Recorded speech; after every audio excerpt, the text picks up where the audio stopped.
Hi అందరికీ నమస్కారం. జగన్మోహన్ రెడ్డి గారికి ఆయన పార్టీకి ఓటేసిన 39% మంది ప్రజలు సిగ్గుతో తలదించుకోవాల్సిన సమయం ఇది. ఎందుకంటే జగన్మోహన్ రెడ్డి గారు ఇవాళ అంటున్నది ఏంటంటే ఈ 11 రోజుల అసెంబ్లీ సమావేశానికి నేను హాజరు కాను అని చెప్పేశారు ఆయన. 11 రోజుల పాటు సమావేశాలు 11వ తారీఖు నుంచి జరగబోతున్నాయి. ఈ 11 మంది హాజరయ్యి ప్రజల తరపున మాట్లాడాల్సింది పోయి నేను అసెంబ్లీని బాయ్కాట్ చేస్తాను, బయట ఒక గంట సేపు ప్రెస్ మీట్ పెడతాను, ఆ గంటలో నేను ప్రజల తరపున ప్రశ్నిస్తాను, దానికి ప్రభుత్వం సమాధానం చెప్పాలి అనే మాటలు ఏవైతే ఉన్నాయో మంగళవారం కబుర్లు అంటారు. చేతగాక, చేవలేక, చెయ్యలేక ఈ రకమైన కబుర్లు చెప్తా ఉన్నారు. అంటే ఒక పౌరుడిగా సమాజంలో ఒక ప్రజాస్వామ్య ప్రభుత్వం పరిఢవిల్లాలని కోరుకునే పౌరుడిగా నేనైతే సిగ్గుపడతా ఉన్నా జగన్మోహన్ రెడ్డి గారి స్టేట్మెంట్కి. ప్రతిపక్ష హోదా ఇవ్వకపోతే నేను అసెంబ్లీకి రాను ఆయన చెప్పే మాట ఇది. మరి 2014 నుంచి 2019 మధ్య ప్రతిపక్ష హోదా ఉంది కదా మీకు, ఎందుకు పారిపోయారు అసెంబ్లీ నుంచి? అసెంబ్లీ నుంచి పారిపోయి జనాల్లో బుగ్గలు నిమురుతూ తలలు నిమురుతూ డ్రామాలు వేస్తూ ఎందుకు గడిపేశారు? సో మీకు అసెంబ్లీలో పోరాడే సత్తా దమ్ము లేదు. సోషల్ మీడియా కార్యకర్తల మీద 91 మంది మీద కేసు పెట్టారన్నారు కదా, అసెంబ్లీకి వెళ్ళి పోరాడండి, మీ నిరసన తెలియచేయండి. ఇది ప్రజాస్వామ్యం కదా, ప్రజలు మీకు ఇచ్చిన బాధ్యత, అది మీ హక్కులు కాదవి, ప్రజలు మీకు ఇచ్చిన బాధ్యత. ఆ 39% మంది తరపున పోరాడాల్సిన బాధ్యత మీకుంది. 91 మంది మీద కేసులు పెడితే ఎందుకు కేసులు పెట్టారో మాట్లాడండి. అదే సమయంలో మీరు ఇంకా అంటే పోలీసుల వ్యవహార శైలి ఉన్నారు కదా, పోలీసుల వ్యవహార శైలి మీద మాట్లాడండి.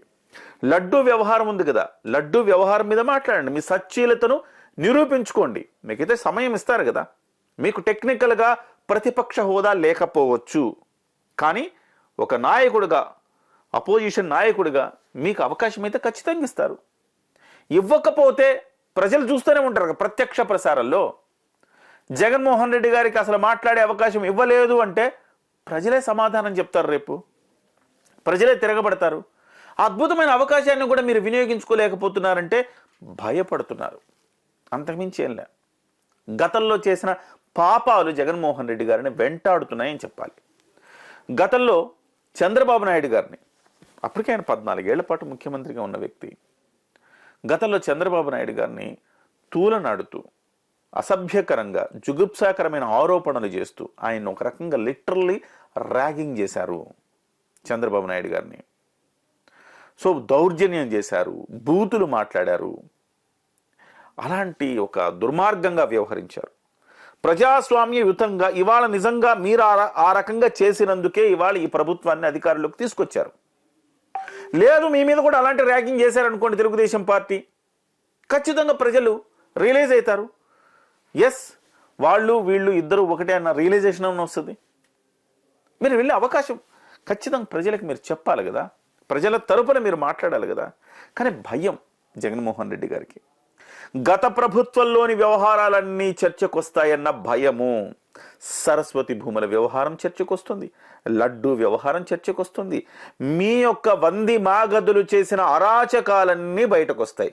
మీరు ఎవరెవరితో ఏమేం మాట్లాడించారు, ఎన్నెన్ని లక్షలు కోట్లు ఖర్చు పెట్టి ఎవరెవరితో ఎంత దుర్మార్గంగా మాట్లాడించారు, అవన్నీ కూడా బయటకు చర్చకు వస్తాయి. ఫేసు చూపించుకోలేరు, మాట్లాడే ఒక ధైర్యం రాదు.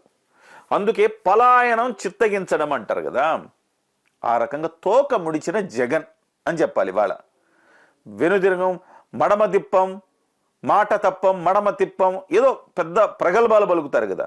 ఇవాళ ప్రతిపక్ష నాయకుడిగా మీరు వెళ్ళి మాట్లాడండి.